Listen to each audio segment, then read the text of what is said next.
Solipsism is the idea that only the self is real and exists, while everything else around you is an illusion of the mind. Sonder is in effect a level higher than that, in the sense that you are now aware that everyone else around you lives very unique, complex and vivid lives, much like your own. In merging these two perspectives, we begin to glimpse what many ancient philosophies call non-duality. The idea that everything and nothing are not opposites, but the same. And that's when you'll realize who God really is.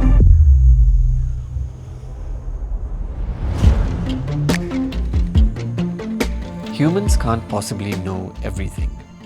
Language alone limits us. Every translation, every generation slightly reshapes truth, leaving us with fragments of something bigger, all circumstantial evidence-based, like the existence of dinosaurs, or knowing that life may have existed on Mars. Being more hyper-aware of the world and universe around us is a step ahead of living in blissful ignorance. But living an ordinary life while still being aware is a step ahead of that. Because our consciousness has unlocked a new tier of understanding. Yet, we're forbidden by the laws of nature to be perpetually trapped to the physical boundaries of the universe we experience. The universe has a limit that we need to abide by. Perhaps we're not meant to know what is beyond the event horizon of a black hole, or travel faster than the speed of light. But there is a limitlessness attached to the idea that we can achieve in our minds through our consciousness, beyond human comprehension. We can tap into this ethereal substance, yet we cannot do anything about it. We are bound, and yet we are boundless. It's this strange conundrum or paradox that astounds me, to be aware of infinity, yet confined within flesh that cannot reach it.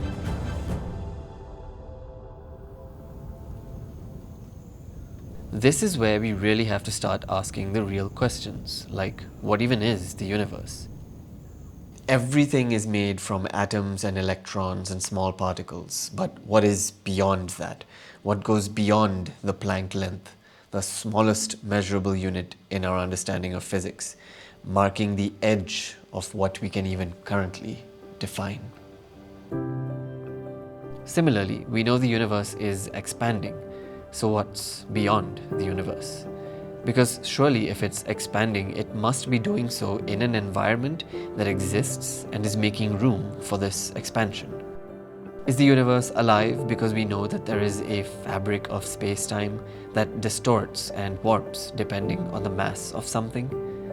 Gravity can be used as a force to make accurate calculations, but it also is, more importantly, a geometric feature that can have possible origins from quantum physics. Then you ask yourself more questions like, what is the internet? We somehow managed to detect and quantify the electromagnetic spectrum that is beyond visible light, and then harness it into sending and receiving signals that allows us access to an infinite realm of possibilities. Like how you're able to watch this video from the comfort of your homes, on a device you prefer. It's wild to think that my thoughts and ideas could somehow infect and penetrate into the mind of an individual on the other side of the planet who had no idea of my existence till they clicked on this video. Of course, too much of a thing can be detrimental, like social media being the epitome of overstimulation when it comes to these contactless human connections. Which leads us to wonder what an emotion is, like love. We know love exists, but there is no possible, tangible, quantifiable way to judge it. It's nowhere, yet everywhere. Anywhere you want it to be. How do you describe to a theoretical, apathetic alien species what a feeling is? if they have no idea what it means? How do you then explain what consciousness really is to an AI model? I mean, if you think about it, aren't humans also just a product of everything and everyone around us? What is original? Does AI just have a bigger database to pull its answers from? Because then, if it has access to everything, it loses all meaning of ingenuity and hence becomes nothing. Maybe we're living in a simulation. The odds are 50-50, right? Either way, it's irrelevant because we are living in this blissful ignorance anyway. Achieving an awakening would result in something close to what the Tron series shows us when the simulation bleeds into the real world, becoming one, blurring the lines of what is or is not real, of what is alive and what isn't. And so we start questioning and drawing those boundaries in our supposed real lives. Where do we draw the line between what is considered technologia versus something that is organic? The universe, when compartmentalized into a comprehensible image, appears quiet and peaceful, a beautiful bubble of existence. Within it is a raging chaos only we know of, like stars being born and exploding, like car crashes, like atoms and molecular structures separating and forming. When you zoom out enough, chaos becomes symmetry. Like many things with dualities, light and darkness go hand in hand. Both in their pure forms can be equally blinding. So if existence means something, then what is nothing? It cannot be defined because the very attempt at defining nothing makes it something.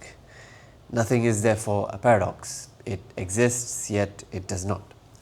It's like a Schrodinger's cat.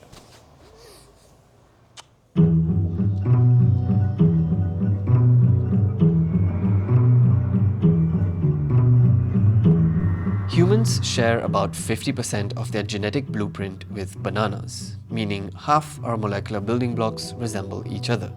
Not that we're half banana. But would you say a banana is alive? Because it surely does decay over time, much like many things we know of, organic or not. Plants communicate through their roots, often using fungal networks that act like an underground internet. They thrive if we show them care and attention, and they can photosynthesize solar energy into oxygen, the elixir of life. There is intelligence there. So is eating a fruit or a plant considered non-vegetarian because they are alive at some point? Where is the line drawn between which organic creature is ethical to kill and eat and which isn't? What should then stop someone in partaking in cannibalism?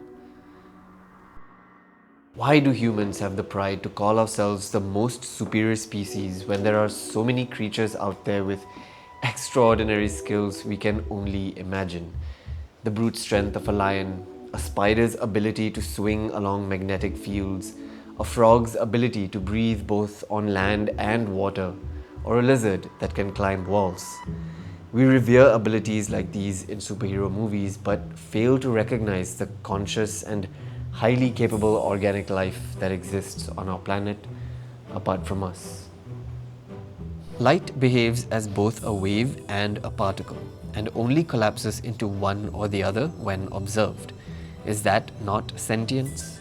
Of course, metals don't think about conducting electricity, but the fact that they can and do, consistently and universally, suggests there's a kind of intelligence woven into matter itself. The electrons and atoms just know what to do. Maybe consciousness isn't something life acquires.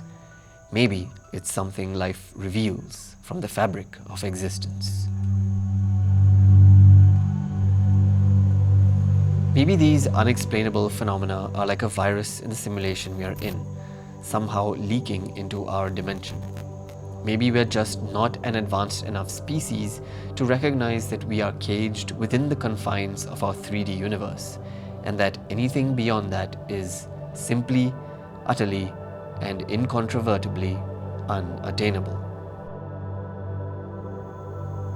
somehow those particles can do what we can't. But you add more particles, it forms us. So perhaps we are the future. A society where we all reach a mass awakening and a sense of awareness that we transcend into a higher level of consciousness and hence dimensions. Maybe we already have that ability. We just need to find a way to tap that energy and effort that's becoming increasingly difficult in our current capitalistic world.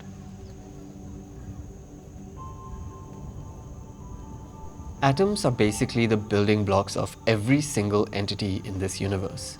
We survive and thrive off of each other, and we are bound by that. Energy never truly disappears. It just changes form within this vast closed system we call the universe.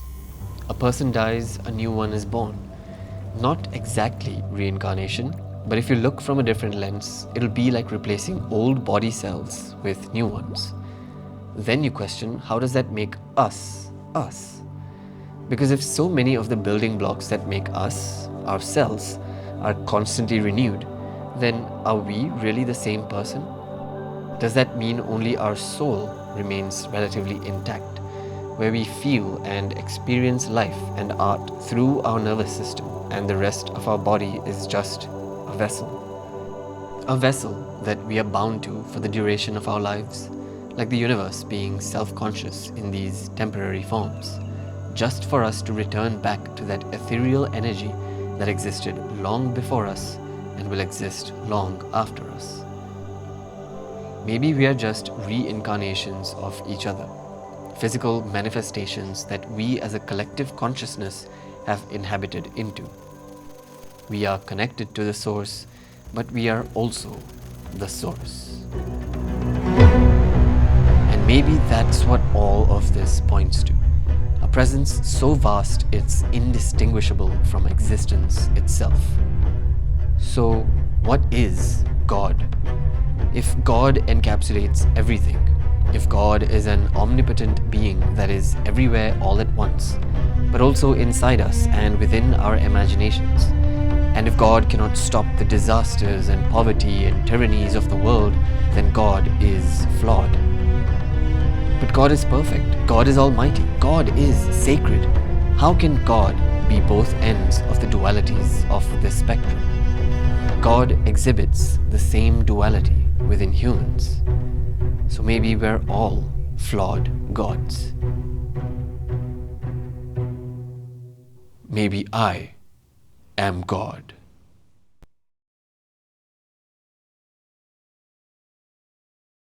Spiritual awakening is great. But have you tried awakening from your awakening? Because a lot of us cracked open, had visions, had the downloads, the oneness, the whole cosmic trip. And then, some of us got stuck there, floating, chasing peak states and building a persona around being awake. But honest growth starts when the high wears off, when you come back to Earth. Integration, grief, social responsibility. Anyone can look enlightened when they're glowing on mushrooms in the forest. The test is how you show up at the grocery store, or when your child is screaming, or when your government is funding a genocide. Awakening from your awakening means no longer needing to be the spiritual one, because the point was never to escape this world. The point was to embrace it.